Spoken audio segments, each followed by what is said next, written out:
Tu as compris quoi?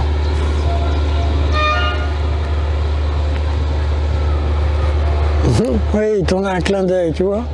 Tout parle. Tu as... Bah, tout parle, ok.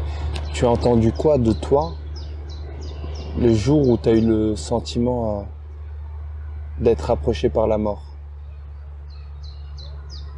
J'ai pas compris la question.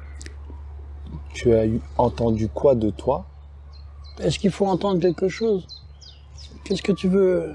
C'est une bonne question. Ah oui, est-ce qu'il faut entendre quelque chose?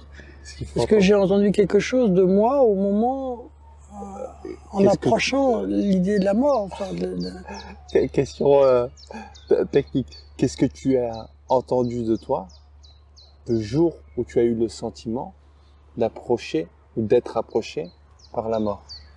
Mais j'ai pas eu ce sentiment d'approcher la mort. On est tout le temps. Le jour où voilà le sentiment qui me revient. C'est que maintenant je réalise que ce que l'homme appelle la mort, c'est quelque chose qui t'accompagne en permanence. Alors des fois tu le vis plus ou moins bien. C'est-à-dire quand tu es en pleine forme, tu te dis oui, je fais une escalade, enfin, je vais faire une performance sportive et peut-être dangereuse. Tu vois, dans la montagne, je sais pas.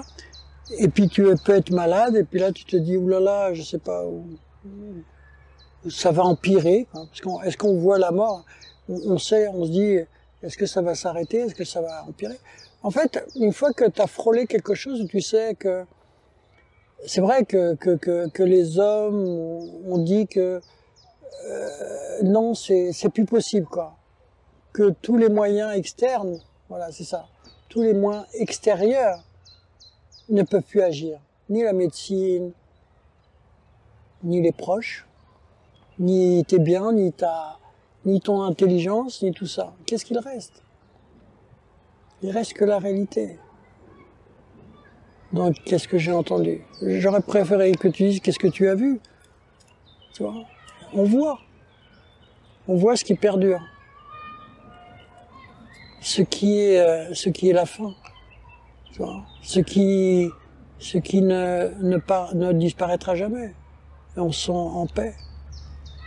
La mort, c'est pas une fin, au sens un arrêt. Non, c'est ce cercle, tu vois. Et tu te sens, comment te dire?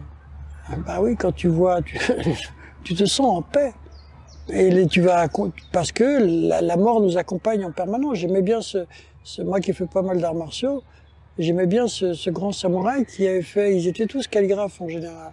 Il avait fait une calligraphie sur un parchemin, pardon, comme une feuille de soie très transparente. Et d'un côté, il avait écrit la vie, de l'autre côté, il avait écrit la mort. Alors, les gens étaient émerveillés, on pourrait se dire, mais il n'y a qu'une feuille. Eh oui, il y a un fil qui tient l'homme, il n'y a qu'une épaisseur comme ça, très fine, entre la vie et la mort. Mais en fait, ça traduit aussi autre chose. Dans la vision, quand tu as vécu quelque chose de réel et où il fallait s'en sortir quand même, parce qu'il y a cette aspiration profonde, la vie en toi, elle cherchera toujours à vivre, hein, justement. Alors qu'est-ce qu'elle fait de la mort? Eh ben, il y a des étapes, peut-être qu'elle réalise que c'est par rapport à ton centre, ce point d'origine, qu'est créée la vie et la mort. C'est un mariage. C'est un couple. Et tout, Dieu fait les choses en couple. Il a fait ton limité en le mariant à ton illimité. C'est ton illimité qui me pose la question.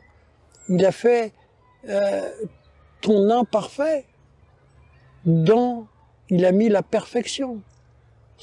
La réalité de ce que t'es, mais dans l'espace divin, c'est-à-dire dans la réalité énergétique. C'est pour ça que je parle d'énergie, moi. Parce que on a sectionné, en fait, la réalité divine en parlant de ciel et de terre, et en fait, comme si on devait aller vers Dieu directement. Quel orgueil! Vers le ciel directement. Est-ce qu'on a vu une fusée décoller sans énergie? Non. Entre les deux, Dieu, il a fait l'énergie. Le monde énergétique, c'est pas un monde métaphysique, c'est juste une réalité que tu perçois, ce que l'homme appelle l'âme.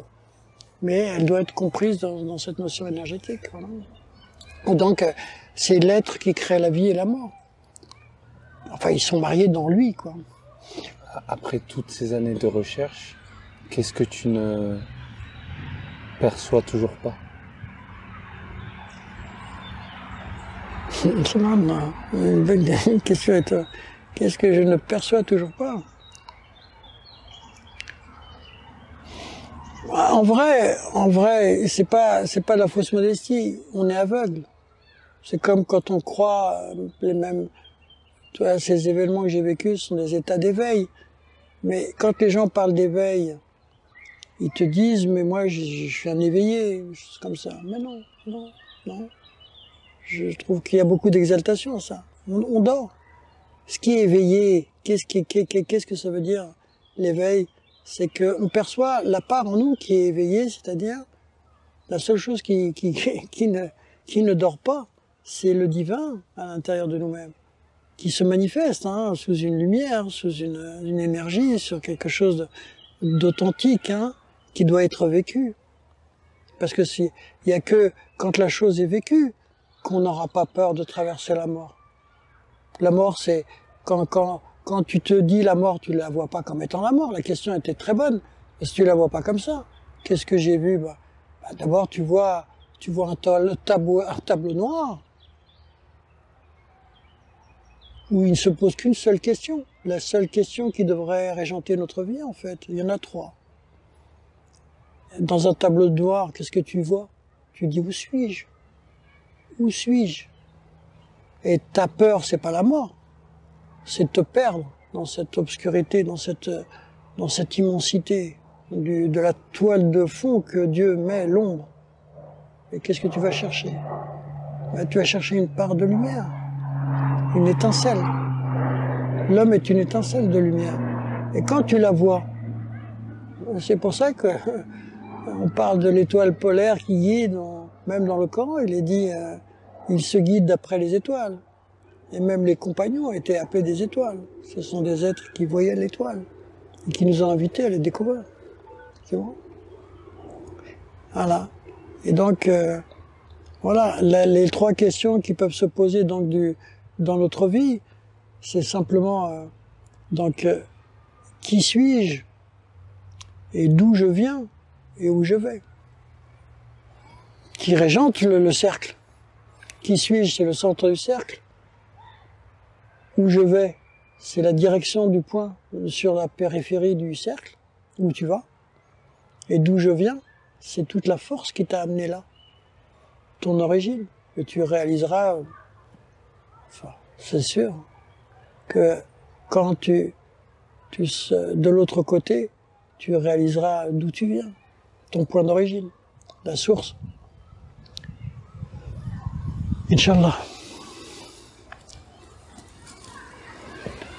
Il y a quelque chose qui peut venir rompre ce cercle?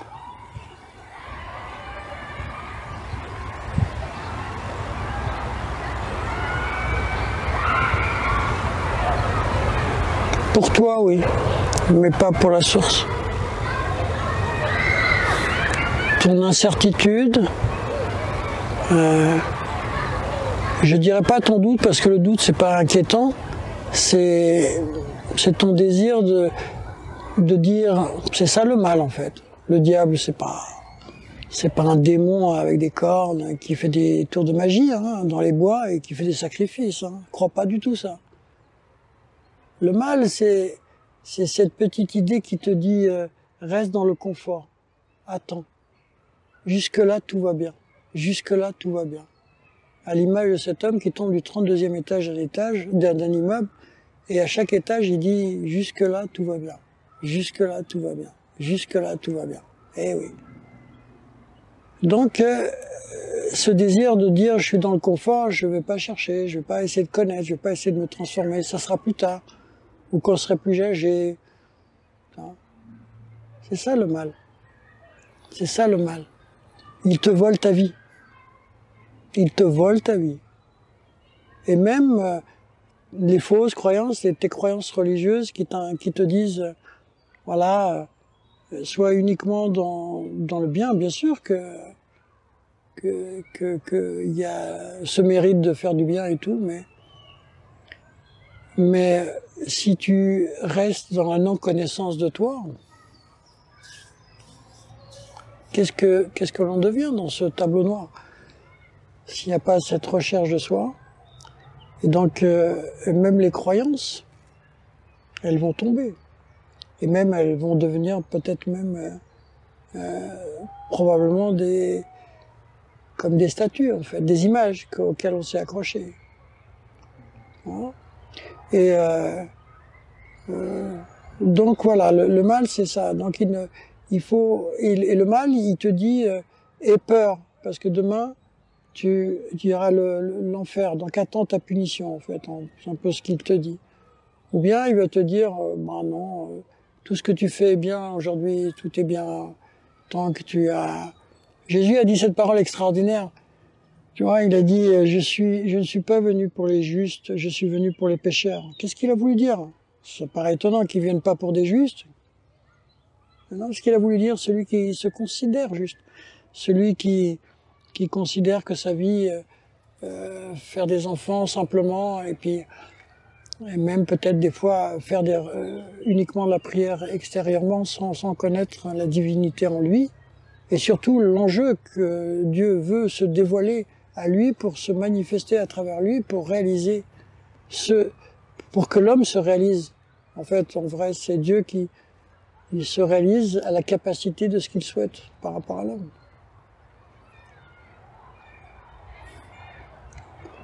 Qu'est-ce que tu attends?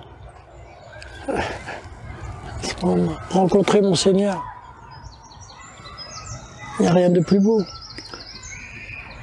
Tu vois que demain, c'est une soprano. Tu vois, demain est toujours extrêmement positif. Et demain est toujours plus beau, même si je te dis qu'il n'existe que le présent en fait. Parce que mon présent, il est dans cette intemporalité justement de rencontrer le Seigneur. Et de toute façon, mon cœur me dit une chose, tu sais. Il me dit, c'est étonnant d'ailleurs, il me dit, de toute façon, tu ne peux aspirer vraiment à connaître ton Seigneur que parce que tu l'as rencontré déjà.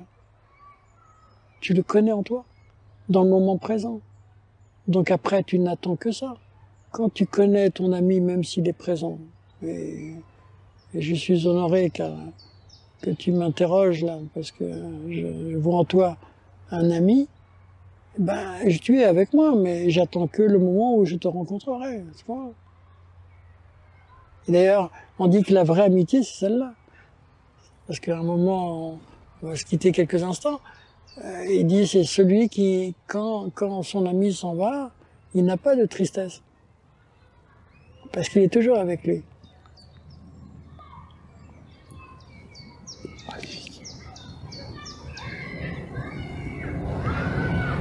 Un grand merci à toi. Je t'en prie.